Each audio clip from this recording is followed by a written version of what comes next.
जय हिंद साथियों।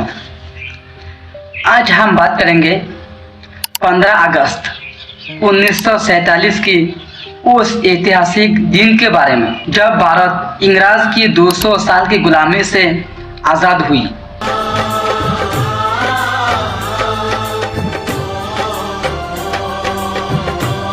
लेकिन क्या आप जानते हैं उसके पीछे छुपा हुआ उस बलिदान के बारे में, उस संघर्ष के बारे में? क्या आप जानते हैं लाखों लोगों का बलिदान और बेहिसाब आंदोलन के बारे में? उस वीडियो में आज हम पूरी कहानी जानेंगे।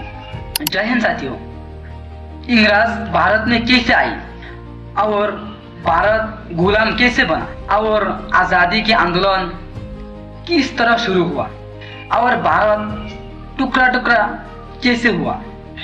15 अगस्त 1947 की उस रात को क्या हुआ और आज़ादी के बाद भारत के सामने कौन कौन सी चुनौती आई, आज हम जानेंगे। तो आइए शुरू करते हैं। सबसे पहला, इंग्रज भारत में कैसे आया। 1600 साल में इंग्रजों ने भारत में ईस्ट इंडिया कंपनी का शुरुआत किया।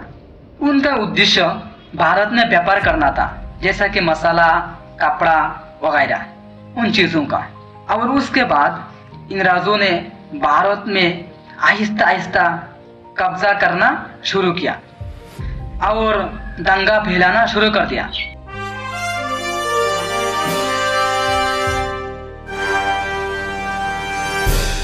और 1757 में कलकत्ता के सुल्तान नवाब सिराजुद्दौला को हराया और भारत में कब्जा करना शुरू कर दिया। और 1857 में 1857 में भारत के फौज और बहुत सारे स्टेट के लोगों ने इंग्रजों के खिलाफ विद्रोह कर दिया।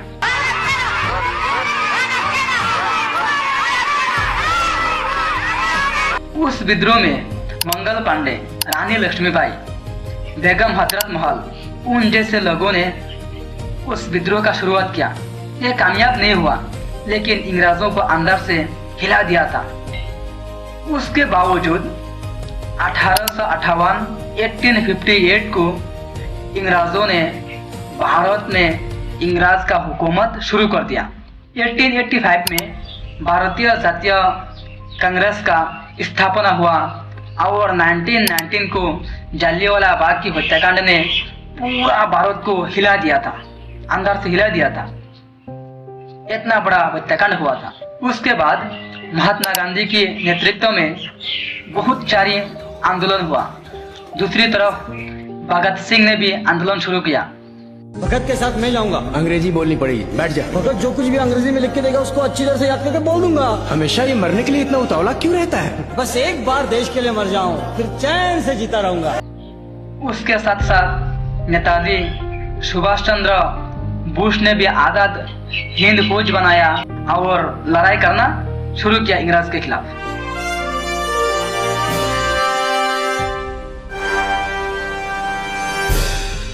और 1939 से 1945 तक वर्ल्ड वॉर 2 चला, जिसकी वजह से इंग्रज बहुत कमजोर हो गया और भारत में भी आज़ादी का आंदोलन तेजी से फैलने लगा, बहुत तेज हो गया। तो इंग्रजों ने अनाउंस किया कि हम भारत छोड़ने वाले हैं। तो इंग्रजों को लगा अब भारत में हुकूमत करना बहुत ही मुश्किल है। और 1947 में यह डिसीजन लिया गया कि भारत दो टुकड़ा होगा, यानी भारत जो है वो दो भाग में भाग किया जाएगा। एक रहेगा भारत और दूसरा होगा पाकिस्तान।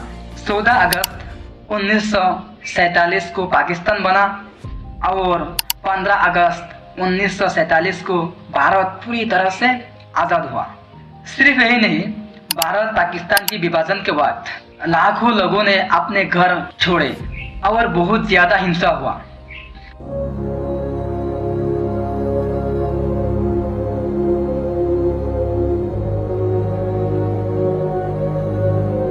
14 और 15 अगस्त की रात को पूरी तरह से भारत आज़ादी का ऐलान कर दिया और पंडित जवाहरलाल नेहरू ने पार्लियामेंट के अंदर एक जोरदार भाषण दिया।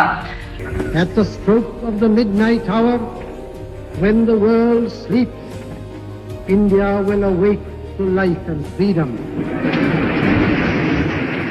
और सभी लोगों ने सुना और उस भाषण को देखा तो उसके बाद पूरे देश में खुशियां बनाने लगा, लोग सड़कों पर उतरने लगा और हर तरफ झंडा फहराने लगा।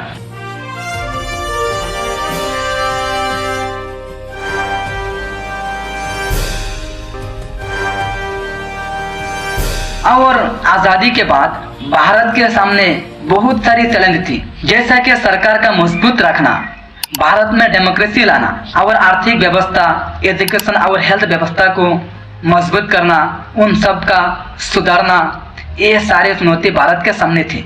1949 को संविधान बनाया गया और यह संविधान पूरे देश में सबसे मजबूत लिखित संविधान है जो आज भारत में संविधान है, जिसको बाबा साहेब भीमराव अंबेडकर जी ने और कई लोगों ने मिलकर संविधान को बनाया था। 15 अगस्त 1947 सिर्फ एक तारीख नहीं है बल्कि लाखों लोगों के बलिदान की फल है।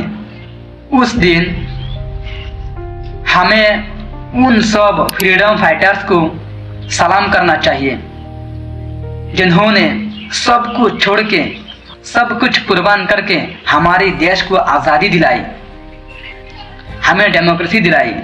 उन सब लोगों को सलाम करने का दिन 15 अगस्त, खास करके 15 अगस्त को जब हम खुशियाँ मनाते हैं तो हमें चाहिए कि हम उन सब लोगों को अपने दिल से सलाम करें और हमारे आने वाले जनरेशन को, हमारे बच्चों को उन सब लोगों के बारे में बताइए, उन सब लोगों के बारे में कहना चाहिए जिन लोगों ने हमें आज़ादी दिलाई, हमारे लिए खून बहाया, हमारे लिए अपने परिवार को छोड़ दिया, हमारे लिए अपने जान को दांव पे लगाया। जय हिंद।